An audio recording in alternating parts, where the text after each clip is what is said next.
Hello, today we are going to keep working on our teardrop shaped Christmas earrings. So these earrings are available for free from designbundles.net. Go to their free design section and type free earrings SVG and these earrings will come up similar to these ones. And today this is our second part of the three-part tutorial series where we are making these earrings. So in the first part we made a snowflake which we are going to use to punch it through the earring shape, and today we are going to make this teardrop earring shape. So for now, here is our snowflake which we made in the previous video. And now I'm going to bring up my guides. So to make earrings, I'm going to bring my guides, which are illustrator guides, which point to center of the artboard. Secondly, I have a 2 into 2 inch box, which will confine the size of earrings into 2 into 2 inch area. And to make a teardrop shape like that, first I'm going to build a half of the teardrop shape. Let's start. So I'll go to my earring layer, which is fresh, there's nothing on it. I'm going to choose a pencil tool from here and just build a shape like this. Maybe little, squash it little, and I think it's a good shape. Let's work with that. So now you can see in this tiny little 2-inch shape there are so many anchor points, 1 2 3 4 5. I want them reduced, so for that I'm going to go to object, path, simplify, and you can see here this original had 5 points and now it has 2 points, so it's okay. And now I'm going to just bring it make it about 2-inch high, and we are good to go. Now let's see if these 2 points are in the middle. Go to, I think they are in the middle. That's good. So I'm going to bring it to the other side, and I want this shape a little bit squashed, the shape. That's good. I will again make it a little larger so it fits the 2 into 2 inch area. And what I'm going to do now, let's hide my guides. I'm going to right click, transform, reflect, reflect it vertically and make a copy. And with the help of left arrow key, I'm going to bring it to the other side. Here you go. Now you can see these are 2 separate entities, and I'm going to fuse them to make a shape like this one. So for that I'm going to go to my direct selection tool, rubber band, select these 2 anchor points and go to pencil menu, choose join tool and click and hover over it, and then it will make it into a one nice anchor point. And I'm going to repeat this same on the bottom of the design. So direct selection tool, choose only these 2 anchor points, go to pencil menu and select join tool, click and hover over it. Now it is a one beautiful shape. So this is our 2 into 2 inch box, and these are our guides. So we can see that shape is ready, and I'm just going to align it in the middle of the artboard, and I'm just going to squash it a little so it is looking not that wide. So this shape is ready. Now I'm going to just make a copy, C and Control V. So Control and paste just to, and I'll put this aside. This is my safe copy. If I destroy this one, I'll always have my safe copy. So I'm just going to bring it in the center of the artboard so I can see what is going on, and I'm going to change it from stroke to fill. Now this shape is ready. It is looking a little bit like that. What I'm going to do, I will make the second part, which is this green part, right now. So first I'll change the color.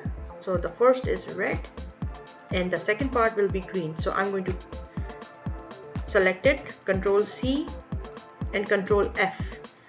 Copy and paste in front. And I'm going to change this color to green. And I'm going to reduce the size of it by holding Shift and Alt and this handle and click and drag. Now it is smaller. Here you go. And I'm going to use align to selection and vertical align their tops. Here you go. Now this shape is looking a little bit like that. Here. Now this shape is looking nice. You can see. Now, how to make these jump ring holes nice and useful? For that, what I'm going to do first, I'm going to select another color, choose an ellipse like here and click once. I work in inches and 0.11 into 0.11 is the jump ring hole size that I want, because I want machine to cut it nicely. I do not want, I can sell this design without hole, but I want machine to do the work. So I will just align it to the artboard right in the middle. And what I want to show you how I make these circles right around the jump ring hole. I don't want to sell it like that because I find this design unfinished. This is my opinion. So I'm going to choose another color, maybe choose pink. Choose an ellipse again and make a ellipse around this jump ring hole like that.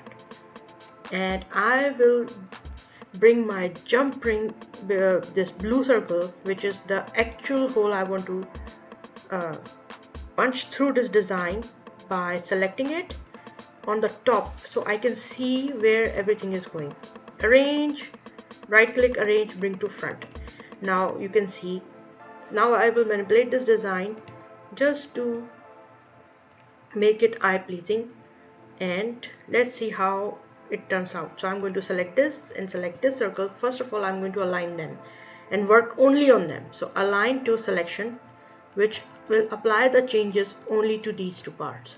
Now I see, I just want to bring it slightly like this, and I'm happy with this, how this design is going. I will remove everything so you can see actually what is going on. So I want to build a design like this, and I want the jump ring hole to be uniform on the smaller layer and the larger, on the smaller part and the larger part. For that, and you see this tiny tip hanging out from the top, I will like to remove that. So I'm going to select my first green part, take an eraser. Oh, this eraser is too big, so decrease the size of the eraser and just remove this part. And now I'm going to select the red part, select the eraser, and it removes it. Now I'm going to fuse this shape to this shape and fuse again this shape to the larger shape, because they are two different layers, as you can see from here. Now what I'm going to do is Control C and Control F. Oh, Control Z, sorry. I'm going to select only this circle, Control C and Control F. Now I have two copies. So I'm going to select the first copy and select this green shape, Object, Expand, Unite from the Pathfinder, and you can find Pathfinder here in the Windows and go to Pathfinder. Usually people have it here, but I always keep it here because I use it all day long. So you can see now this is one shape. I'll just show you by removing it. Now I had another copy of that green circle. I'm going to pink circle and choose this and choose this one, Control Z, so everything remains in the center. I'm going to actually lock this design because I don't want it to move. So I'm going to select this design, Control 2, Object, Lock, Selection, Control 2, or simply select this and it will highlight in the layer menu and you just lock. Now you can even make it invisible by toggling this I key. Nothing moves. So now I'm going to select this circle and the basic part. First I will just inspect it that it is nice under these areas. I'm going to select this one and object, expand, unite. Now this is one shape. Now you can see these shapes are ready, and if I choose this jump ring now, jumping hole, and punch a hole through using this ellipse as a guide, then it will go uniformly on both of these layers. So we are going to do that. Select the circle, object, path, divide object below. Now these objects are divided and these are in two parts, you can see. Now I will just select, delete, here select, delete. So you can see these two parts are ready, and now if I align them nicely, you can see this is a perfect earring and it will hang properly. When it will be used as an earring, the center of gravity now is right where we want it. They won't be wonky. So here you go. Now our earrings are ready, and now in the third part of this series I'll just make it smaller, we will finally make a Christmas teardrop earring by punching the snowflake we made on the earring design. So I hope you will visit us again to watch the final earring, how we make it, and please visit us on Wednesdays, on Saturdays, and on those days we post new videos. So thank you for joining us today. Thank you.